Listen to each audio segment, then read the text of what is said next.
Well, I want to design a curriculum that's going to help you get you to where you want to be on the bass. So I need to understand what that is. You know, everybody's got a picture in their mind of what they want to do with the instrument, and that can be a variety of different things, actually.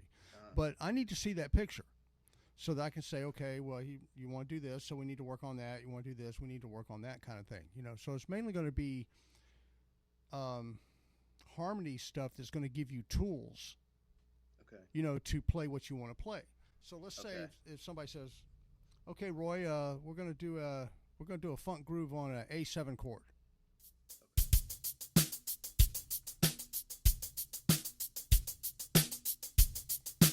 All right, says A.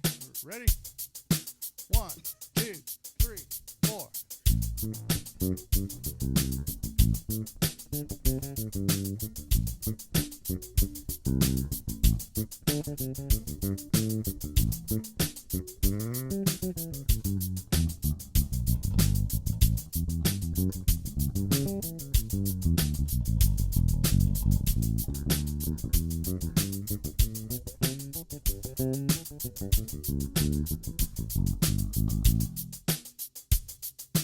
So you need to know where the notes are going to be to align that sound. I don't think the rhythm thing is going to be an issue for you because you obviously have experience. You've listened to a bunch of stuff. You know, just naturally, you know what's going to feel good. I think you'd probably be able to come up with something in that sense pretty good. I think getting into a basic understanding of scales and then triads and arpeggio kind of stuff, because I think what would probably help you more than anything else is organizing your tools that you're going to use to play over a chord. Like if somebody says, okay, we're going to play over this, that you'll know where your choices are. Okay.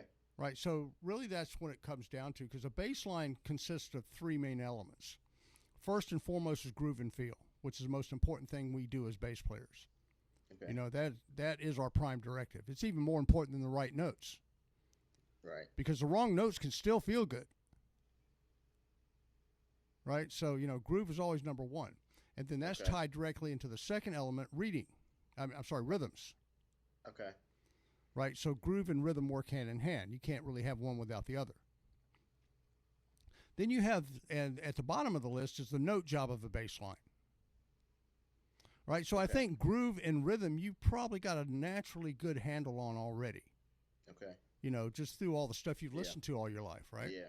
Yeah. Right. So the notes is probably going to be the thing that, you know, we could work on, that I could probably help you with, that you would add to those other two elements.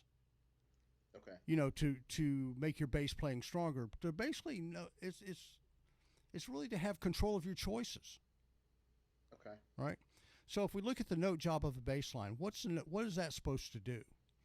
It's supposed to outline the chord sound playing one note at a time. Okay. Right? So if I had this.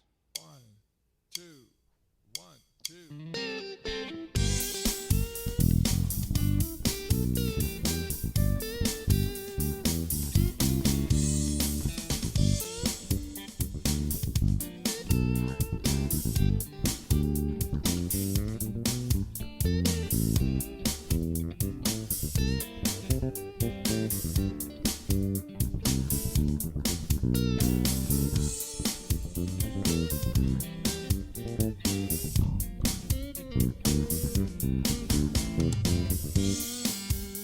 So I have that first chord, that G7 chord. Okay. So if somebody said, okay, it's going to be G7, C7, and D7. Or you might think of it as a 1-4-5. But it's going to be these sounds, and you know, because a one chord could be major 7. It could even be minor 7. Okay. So you could have these different sounds that if somebody gives you that information, you have to know the choices to play. You know, you got to play the notes that are going to outline that chord sound. Okay. Right? And that comes from the triad, which comes from the scale. Okay. So to understand the triad and arpeggio, it really helps to understand the scale first, because that's where all that stuff comes from. And it's not like we're going to have to learn all the scales, but an understanding of the major scale and what it is and why it is, and the 7 main shapes that go all the way up the neck that comprise all the notes of any given major scale will outline the basic choices that you'll use for just about all the stuff you're playing. But we're not going to, a lot of people think when you're going to work on scales, like when I ask you to play, most people think of scales, and you were right, Have you ever heard anybody get on stage and do that? No. I haven't, right? So outside of a hand exercise and listening to what that sounds like in its basic form, there's not a lot of reason to spend a bunch of time there. That's not going to help you play. Okay. Right? You need to know where all of these notes are. Like Yes. for example, in that G7 chord and that tune I was just playing, I have that sound. In this position I was in here, all my notes of the G7 scale that I would use to play over that sound would be the 4, 5, 6, flat 7, 1, 2, 3, 4, 5, 6, flat 7, 1, 2, 3, 4 in that position.